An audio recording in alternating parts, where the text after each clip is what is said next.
4.2 billion users a month. That is crazy. But you know why I'm not surprised by this, Sam, is because this is the cool thing about social media being your news source. You get to be the curator of your own news. Yes. You get to decide what you're interested in, whose point of view you want to get the perspective around, and I think that's really attractive. I totally agree with you. However, there is some pushback from people that do prefer traditional news. Let me go to this tweet from Amy Liz. Hashtag why I can't leave Twitter. It's like my morning newspaper. I find way more news on social media, more than the actual newspaper. That's actually very true. It is true. It's true for me too. In fact, I remember in 2009, Twitter used to say, what are you doing? And now it says what's happening. The reason it says what's happening is because everything's happening on Twitter. If you remember all the political strife that was going on in the Middle East, Twitter kept it afloat because governments were suppressing actual information. Twitter broke the news on all those stories. And that's the thing, too, right? There's such distrust with mainstream media. I want to go to this tweet. This is from 2Pats2. Turn off all news programs. Get your news from social media and alternate media only. It speaks to the distrust. To go off of that, Ebony, this is what I like. This Facebook post here by Tommy Me.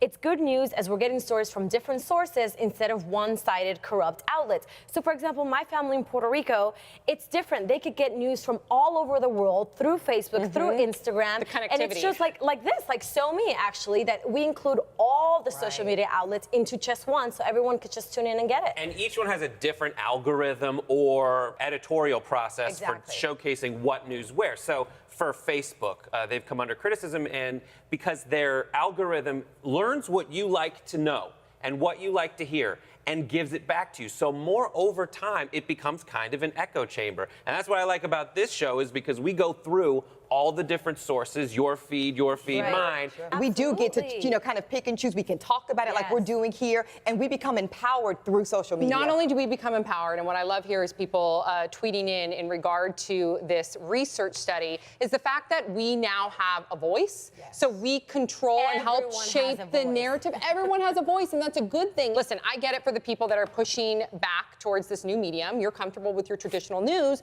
or maybe you're just overwhelmed with social media, but it's important. This is the new reality. I am old-fashioned. I do like the smell and texture of a newspaper. I really do. I can't believe I just said that publicly.